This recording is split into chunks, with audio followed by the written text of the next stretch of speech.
او امطرنا علیہم مطرا، پھر ان پر ہم نے بارش برسائی. فساء مطر المنذرین، کیا ہی بری بارش تھی جن کو نبی نے اس عذاب سے ڈرایا تھا جب وہ باز نہ آئے، تو ان پر جو بارش برسی کیا ہی بری بارش تھی. 4 شہر تھے ان کے بڑے بڑے، تفاسیر میں جو تفصیل ملتی ہے تو ان کے بڑے بڑے 4 شہر تھے. جبرائیل امین نے 7ویں زمین تک انہیں اکھیڑ لیا اور آسمان کے اتنے قریب لے گئے کہ جہاں سے مرغ کی اذان یا بولنے چالنے کی آواز سنائی دیتی ہے، یعنی آسمان کے بہت قریب لے جا کر اسے الٹ دیا، اوپر کا حصہ نیچے اور نیچے کا اوپر کر کے اسی گڑھے میں پھینک دیا. پھر اس پر بارش برسی اور پتھروں کی بارش برسی، اور اتنی بارش برسی کہ اس کے نشان بھی مٹا دیے. اب تک وہ گڑھا باقی ہے، اور اب وہ ایک بحیرہ ہے، بہت بڑی جھیل کو بحیرہ کہتے ہیں، سمندر کی طرح جو بہت وسیع جھیل، اس کو آج بھی بحیرہ مردار کہتے ہیں. اس میں زندگی کا کوئی نشان نہیں، سیاہ پانی ہے، اور اس میں کوئی آبی جانور بھی، مینڈک مچھلی بھی، کوئی شے زندہ نہیں رہتی. اس میں کئی چھوٹے چھوٹے دریا بھی آ کے گرتے ہیں جو اسے بھرتے رہتے ہیں.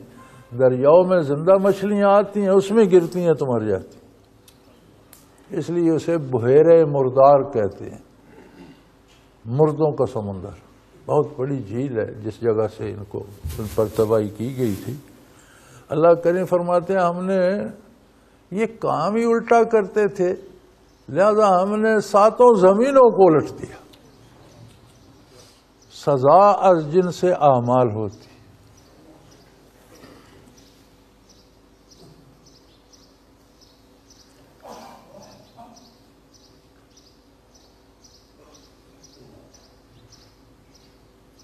تو جیسا کردار ہوتا ہے ویسی سزا ہوتی ہے. یہ الٹا کام کرتے تھے، ہم نے ساری زمینوں کو الٹ دیا اور پھر ان پر پتھر برسائے. الٹا ہو گئے نا، یہ بھی پانی برستا ہے، پتھر تو نہیں برستا.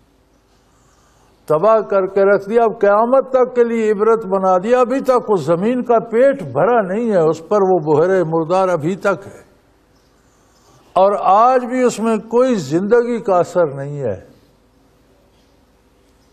تو اس میں اللہ نے اتنے نمکیات پیدا کر دی ہیں کہ بڑا بھاری پانی بن گیا ہے، اور اس کی وجہ سے اس پر تیرنا آسان ہو گیا. بغیر وہ جیکٹ پہنے یا بغیر کوئی ٹائر ٹیوب لی اس میں اتر جاؤ تو بندہ آرام سے تیرتا رہتا ہے. اب یہودی اس سے بڑا پیسہ کما رہے ہیں کہ کوئی بھی بیماری ہو اس پر تیرو ٹھیک ہو جاتی ہے. لوگوں نے پیسے دیتے اور وہاں تیرتے ہیں. جہاں غضب الہی ہے وہاں وہ صحت حاصل کر رہے ہیں. پھر لوگ سارے کپڑے اتار دیتے ہیں مرد عورتیں، اور اس کے کیچڑ جو کناروں پہ ہے وہ جسم پہ مل لیتے ہیں، پھر اس میں کود جاتے ہیں تیر کر واپس، سمجھتے ہیں ٹھیک ہو جائیں گے. اس پر یہودیوں نے ٹیکس لگا رکھے ہیں، پیسہ کما رہے ہیں.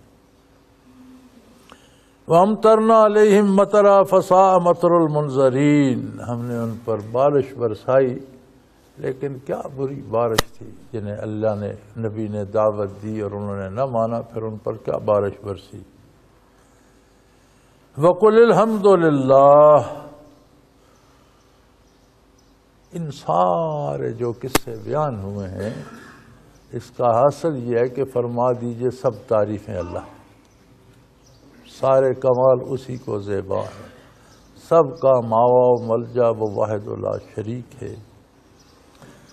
اور وَسَلَامٌ عَبَادِهِ الَّذِينَ اصْطَفَىٰ، اور سلامتی ان لوگوں کے لیے ہے جن بندوں کو اللہ نے پسند کر لیا،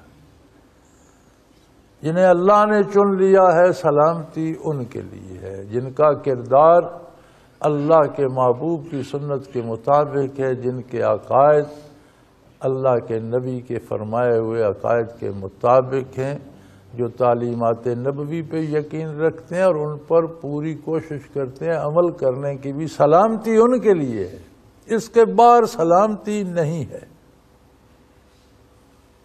اللہ کے علاوہ حمد کا کوئی مستحق نہیں، اس لیے کہ جس میں جو کمال ہے وہ اللہ کا دیا ہوا ہے. کوئی کمال کہیں نظر آئے گا تو الحمدللہ ہی نکلے گا کہ وہ بھی اسی کی عطا ہے. اور سلامتی اتباع رسالت میں ہے، اللہ کے نیک بندوں میں ہے جنہیں اللہ نے چن لیا ہے۔ اللہ خیر مما یشرکون، کوئی جتنا بھی شرک کرتا رہے، جتنی بھی غیر اللہ کی پوجا کرتا رہے، کوئی ایسا جو معبود باطل ہے وہ کبھی اللہ کا ہمسر نہیں ہو سکتا، اس کا ہمسر کوئی ہے ہی نہیں۔ جنہیں لوگ فرض کر لیتے ہیں اپنا مشکل کشا، حاجت روا، اپنی ضرورتیں پوری کرنے والا، جن پر لوگ تکیہ کر لیتے ہیں، وہ خود سب محتاج، سارے مخلوق اپنی بقا، اپنے وجود، اپنی سلامتی کے بھی محتاج ہیں، چاہے جائے کہ کسی کی کو مدد کریں گے تو اللہ ہی سب سے بہتر ہے، اس کا کوئی شریک نہیں۔